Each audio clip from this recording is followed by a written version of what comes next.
ସୁନ୍ଦରବନ ଜଙ୍ଗଲରେ ଏଇଟା ଗୋଟେ କହିବାର କଥା ଅଛି ଯେ ସଙ୍ଗୀତ ସେଇ ଭାଷା ଯୋଉଟା ମନର ଭାଷାକୁ ବୁଝିପାରେ। ସେଇ ଜଙ୍ଗଲରେ ଗୋଟେ ଛୋଟ ଚଢ଼େଇ ଥାଏ, ତା ନାଁ ଟିକି ଚଢ଼େଇ, ଯାହାର ହୃଦୟ ବହୁତ ବଡ଼। ସେ ସିନା ଦେଖିବାକୁ ଛୋଟ, କିନ୍ତୁ ସେ ସମସ୍ତଙ୍କୁ ସାହାଯ୍ୟ କରେ। ଗୋଟେ ଦିନ ସେ ଜଙ୍ଗଲର ଉଲ୍ଲୁ ବାବା ବହୁତ ଦୁର୍ବଳ ଥାନ୍ତି।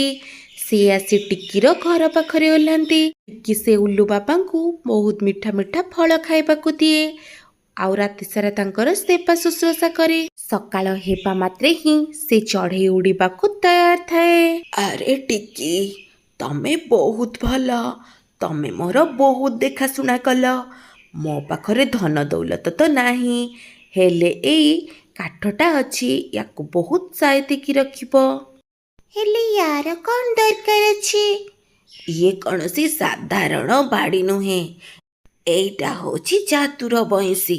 ଏଇ ବଇଁଶୀ ଭିତରେ ଜଗତ ସାରା ସବୁର ସ୍ୱର ଅଛି। ସେ ଚଢ଼େଇ ତାପରେ ସେଠାରୁ ଚାଲିଯାଏ। କି ଚଢ଼େଇ ପାଖରେ ସେ ବଇଁଶୀ ରହିଯାଏ। କି ଚଢ଼େଇ ସେ ବଇଁଶୀକୁ ତା ମୁଖ୍ୟ ଦ୍ୱାରରେ ଗୋଟେ ଡୋର ବାଡ଼ି ଭଳି କରି ରଖିଦିଏ, ଆଉ ସେଇଥିରେ ସେ ଫୁଲରେ ସଜାଏ। ତା ଘର ଗୋଟେ ସଙ୍ଗୀତର ଘର ହୁଏ। ଏମିତି ହିଁ ସନ୍ଧ୍ୟା ହୁଏ, ସେ ଜଙ୍ଗଲର ପବନ ସବୁ ଥିର ହେଇଯାଆନ୍ତି। ଆରେ ଏଇ ଶବ୍ଦ କୋଉଠୁ ଆସୁଛି? ଲାଗୁଛି ଯୋଉଠି କେମିତି ସିତାର ବାଜୁଛି। ଟିକି ଟିକି ଦେଖ, ତମ ଘର ଗୀତ ଗାଉଛି, କେତେ ସୁନ୍ଦର ଗାଉଛି। ସେ ବଇଁଶୀର ସ୍ୱର ଏତେ ମିଠା ଥାଏ ଯେ ଚଢ଼େଇ ମାନେ କି ଯୋଉ ଜୀବଜନ୍ତୁ ଝଗଡ଼ା ଲାଗୁଥାନ୍ତି ସେମାନେ ବି ଖୁସି ହୁଅନ୍ତି। ଯୋଉ ଚଢ଼େଇ ମାନେ କାନ୍ଦୁଥାନ୍ତି ସେମାନେ ଚୁପ୍ ହେଇଯାଆନ୍ତି। ଏବେ ସେ ସୁନ୍ଦର ଧ୍ୱନି ପୁରା ଜଙ୍ଗଲରେ ପ୍ରକମ୍ପିତ ହଉଥାଏ, ଆଉ ଟିକିର ଘର ଗୋଟେ ସଙ୍ଗୀତର ଘର ବନି ଯାଇଥାଏ। ସେଇ ଜଙ୍ଗଲରେ ଗୋଟେ କାଉ ରହୁଥାଏ, କାଳୁ କାଉ। ତାକୁ ଶାନ୍ତି ପସନ୍ଦ ନୁହେଁ, ତାକୁ ସବୁବେଳେ କାଉ କାଉ, ଅଶାନ୍ତି, ଝଗଡ଼ା ଏଇ ସବୁ ଜିନିଷ ବହୁତ ପସନ୍ଦ। ଆରେ ଇଏ କ'ଣ ଚଲେଇଛି ସେ ଟିକେ? ଦିନ ରାତି ଖାଲି ସଙ୍ଗୀତ ବାଜୁଛି। ଏଇଟା ଗୋଟେ ଜଙ୍ଗଲ ନା ସଙ୍ଗୀତ ହାଉସ୍? ଦିନମାନ ଫୁ ଫୁ ସୁ ସୁ ଶବ୍ଦ ହଉଛି, ମତେ ଜମା ଭଲ ଲାଗୁନି। ଆରେ କାଳୁ ଭାଇ, ଏଥିରେ କ'ଣ ଅସୁବିଧା ଅଛି? ଯେବେଠୁ ଟିକିର ଘରେ ଏଇ ବଂଶୀର ସ୍ୱର ବାଜିଲାଣି, ସେବେଠୁ ଶିକାରୀ ଜଙ୍ଗଲକୁ ବି ଆସୁନି। ସେ ଭାବୁଛି ଏଇ ଜଙ୍ଗଲରେ କୋଉ ଫରିସ୍ତା ଅଛି। ଫରିସ୍ତା? କାଲି ଦେଖିବୁ, ମୁଁ ଏଇ ଯାଦୁର ବଂଶୀ ସାମ୍ନାରେ ମୋ ସ୍ୱର ଲଗେଇଦେବି, ତାପରେ କେମିତି ଜଙ୍ଗଲର ସବୁ ଚଢ଼େଇ ମୋ କଥାରେ ନାଚିବେ। ତା ପରଦିନ ସକାଳ ହୁଏ। ଟିକି ଚଢ଼େଇ ଯେତେବେଳେ ଦାନା ଖୋଜିବାକୁ ଯାଇଥାଏ, କାଳୁ କାଉ ତା ସୁରେଲି ଘରେ ପହଞ୍ଚେ। ମୁଁ ଏବେ ଏଇ ବଇଁଶୀରେ ମୋ ନିଜ ସ୍ୱର ଦେଇଦେବି, ଆଉ ବହୁତ ଜୋରେ ଚିଲେଇବି। ତାପରେ ଏଇ ଜଙ୍ଗଲର ସମସ୍ତେ ଡରିଯିବେ, ଆଉ ମୋର ଗୀତ ଶୁଣି ଏ ସଙ୍ଗୀତର ଘର ମୋର ହେଇଯିବ। କାଉ କାଉ କାଉ। କିନ୍ତୁ ଗୋଟେ ଆଶ୍ଚର୍ଯ୍ୟ କଥା ହୁଏ। ଯେମିତି ତାର କର୍କଶ ସ୍ୱର ସେ ବଂଶୀରେ ପଶିଛି, ବାହାରକୁ ଗୋଟେ ସୁରିଲି ଆୱାଜ ଯାଏ। ଆରେ ଇଏ କ'ଣ ହେଇଗଲା? ମୁଁ ତ ଗାଳି ଦେଇଥିଲି, କିନ୍ତୁ ଏଇଟା ଆଶୀର୍ବାଦ କେମିତି ହେଲା? ମୁଁ ଆଉ ଗୋଟେ ଥର ଚେଷ୍ଟା କରୁଛି। କାଳୁ ପୁଣି ଥରେ ସେ ବଂଶୀକୁ ପଥର ମାରେ, ଆଉ ଥରେ ଜୋରେ ଚିଲ୍ଲାଏ, କିନ୍ତୁ ସେ ବଂଶୀର ଘରୁ କେବଳ ସୁରିଲା ଶବ୍ଦ ସୁନ୍ଦର ସେ ବାହାରକୁ ଆସେ। ସେହି ସମୟରେ ଟିକି ଘରକୁ ଆସେ, ଆଉ ଦେଖେ କାଳୁ ସେ ବଇଁଶୀରେ ନିଜ ଥଣ୍ଟକୁ ଖୁମ୍ପିବାରେ ଲାଗିଛି। ଆରେ କାଳୁ ଭାଇ, ତମେ ଇଏ କ'ଣ କରୁଛ? ତମକୁ କଷ୍ଟ? ଆରେ ଟିକି, ତୁ ଏଇ ବଂଶୀରେ କ'ଣ ଶବ୍ଦ କରିଛୁ?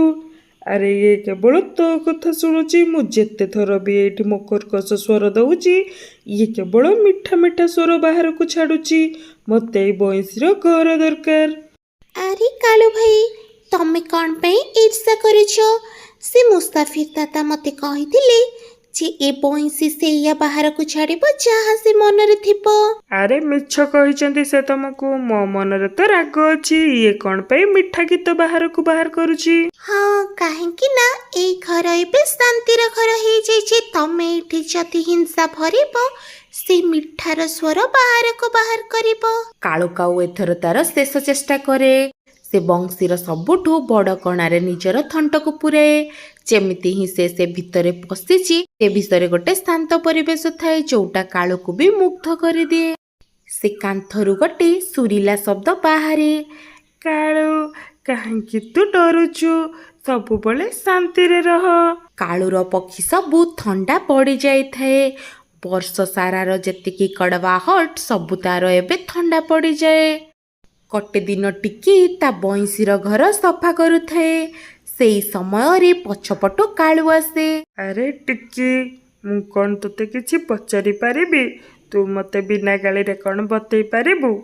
ଆରେ କାଳୁ ଭାଇ, ଆଜି କ'ଣ ହେଇଛି ତମର? ତମ ସ୍ୱରରେ ଏତେ ନରମତା କ'ଣ ପାଇଁ? ହଉ ଠିକ୍ ଅଛି, ପଚାର କ'ଣ ପଚାରିବ। ଆରେ ଟିକି, କାଲି ଯେତେବେଳେ ତମ ବଇଁଶୀର ଭିତରେ ମୁଁ ପଶି ଯାଇଥିଲି, ମତେ ଲାଗିଲା ମୋ ଭିତରେ କିଛି ପରିବର୍ତ୍ତନ ହେଇଛି। କିନ୍ତୁ ମୁଁ ଯେତେବେଳେ ବି କଥା ହଉଛି ମୋ ପାଟିରୁ ଖାଲି କର୍କଶ ସ୍ୱର ବାହାରୁଛି। କ'ଣ ମୁଁ କ'ଣ କେବେ ସୁରିଲା ବନିପାରିବିନି? ଆରେ ସୁରିଲା ପାଟିରେ ନୁହେଁ, ମନରେ ଥାଏ। କ'ଣ ଆମେ ଦି ଜଣ ମିଶି ଗୋଟେ ସଙ୍ଗୀତର ବିଦ୍ୟାଳୟ କରିପାରିବା? ମୁଁ ଆଉ ତୁ ପାଠଶାଳା କରିବା, ସେଇଟା ବି ପୁଣି ସଙ୍ଗୀତର? ଲୋକ ହସିବେ, କହିବେ ଏ କାଉର କ'ଣ କୋଇଲି ହେବାକୁ ଇଚ୍ଛା ହେଲାଣି। ଟିକି ଚଢ଼େଇ କିନ୍ତୁ ଜମା ବି ହାର ମାନେନି। ସେ ଯାଇ ଜଙ୍ଗଲର ଚାରିଆଡେ ଡିଡରା ପିଟି ଦିଏ ଯେ ଟିକିର ସୁରିଲା ହାଉସରେ ଏବେଠୁ ସଙ୍ଗୀତ ଶିକ୍ଷା ଦିଆଯିବ। ଦିପହର ସମୟ ହେଇଯାଏ। ତାକୁ ଟୁନଟୁନି ଚଢ଼େଇ, ମିଠୁ ଶୁଆ ଆଉ କବୁତର ବି ଆସିଯାଆନ୍ତି।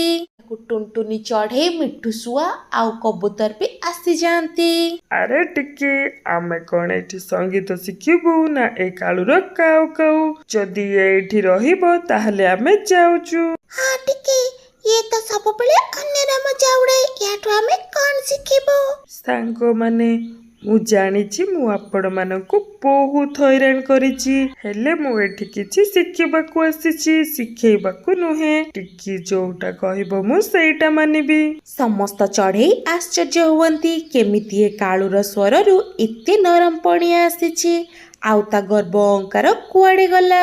ଟିକି ଚଢ଼େଇ ସବୁ ଚଢ଼େଇ ମାନଙ୍କୁ ନେଇ ସେ ଯାଦୁର ବଂଶୀ ପାଖରେ ବସାଏ। ସେଇଠୁ ଗୋଟେ ସୁନ୍ଦର ଧ୍ୱନି ବାହାରେ। ଆରେ ସମସ୍ତେ ଶୁଣ, ପବନ ଯେତେବେଳେ ଏ ବଇଁଶୀରେ ବାଜିବ, ସେଠୁ ଗୋଟେ ସୁରିଲା ଶବ୍ଦ ଶୁଭିବ। କାଳୁ ଭାଇ, ଏବେ ତମେ ଚେଷ୍ଟା କର, କେବଳ ତମର ଆଖି ବନ୍ଦ କର, ଦେଖିବ ତମେ ଏମିତି ଚିନ୍ତା କରିବ ଯେମିତି ତମେ କୋଉ ଶଶିଲାକୁ ପାଣି ପିଉଛ। କାଳୁ ନିଜ ଆଖି ବନ୍ଦ କରେ, ଆଉ ତା କର୍କଶ ସ୍ୱରକୁ ଚୁପ୍ କରିଦିଏ, ଆଉ ତା ପାଟିରୁ ଗୋଟେ ଧୀର ଆୱାଜ ବାହାରେ। ଆରେ ଆରେ ଏ ଆୱାଜ ତ କୌଣସି ତୀଖା ନଥିଲା, ଲାଗୁଥିଲା ଯେମିତି କୋଉ ଶାନ୍ତ ସ୍ୱର। ଆରେ ଇଏ ତ ଖରାପ ନୁହେଁ, କାଳୁ ଭାଇର ଆୱାଜ ତ ପୁରା ଗିଟାର ଭଳିଆ ଶୁଭୁଛି। ଦେଖିଲ, କାଳୁ ଭାଇର ସ୍ୱର ଜମା ବି ଖରାପ ନୁହେଁ। ଆମେ ଯଦି ସମସ୍ତେ ମିଶିବା, ଗୋଟେ ସୁନ୍ଦର ଅର୍କେଷ୍ଟ୍ରା ହବ। ଗୋଟେ ଦିନ ଜଙ୍ଗଲର ରାଜା ସିଂହ ସେଇପଟେ ଶିକାର କରିବାକୁ ଯାଉଥାନ୍ତି, କିନ୍ତୁ ସେଇଦିନ ସେ ସୁରିଲା ସଙ୍ଗୀତ ଶୁଣି ସେ ଘର ପାଖରେ ଅଟକି ଯାଆନ୍ତି। ଆରେ ଇଏ କ'ଣ ଅଦ୍ଭୁତ ଶାନ୍ତି, ଏବେ ଏଇଠି ଶିକାର କରିବାକୁ ବି ଇଚ୍ଛା ହଉନି। ଇଏ ଆମର ସୁରିଲା ସଙ୍ଗୀତ, କ'ଣ ଆପଣ ଏଠୁ କିଛି ସଙ୍ଗୀତ ଶୁଣିବେ କି? ଆରେ କାଉ, ମୁଁ ତ ସ୍ୱରର କେବଳ ହିଂସା ଶୁଣିଛି, ଆଉ ଆଜି ଏ ସୁରିଲା ସଙ୍ଗୀତ ମତେ ଶାନ୍ତି ଦଉଛି। ଆଜିଠାରୁ ତମକୁ କେହି କାଳୁ ନୁହେଁ, ସୁରତାଲ ବୋଲି କହିବେ। କାଳୁର ଆଖିରେ ଖୁସି ଦେଖା ଯାଉଥାଏ। ସେ ଖାଲି ଟିକେ ଆଡକୁ ଚାହୁଁଥାଏ ଯେ ତାକୁ ଗୋଟେ ନୂଆ ପରିଚୟ ଦେଇଛି। ଆରେ ଟିକି, ତମେ ମତେ ଗୋଟେ ନୂଆ ପରିଚୟ ଦେଲ। ତମେ ସିନା ହଉଛ ଛୋଟ ଚଢ଼େଇ, କିନ୍ତୁ ତମ ମନ ବହୁତ ବଡ଼। ଏ ଘର ସିନା ସୁରିଲା ସଙ୍ଗୀତ ହେଇଛି ଯାଦୁର, କିନ୍ତୁ ତମ ହୃଦୟ ତାଠୁ ଭଲ ନିର୍ମଳ। ଭାଇ, ସଙ୍ଗୀତ ହଉଛି ସେଇ ସ୍ୱର ଯିଏ ହିଂସାକୁ ଖତମ କରିଦିଏ। ଏବେଠୁ ଆମର ଏଇ ସୁରିଲା ଘର ସମସ୍ତଙ୍କୁ ଶାନ୍ତି ପ୍ରଦାନ କରିବ।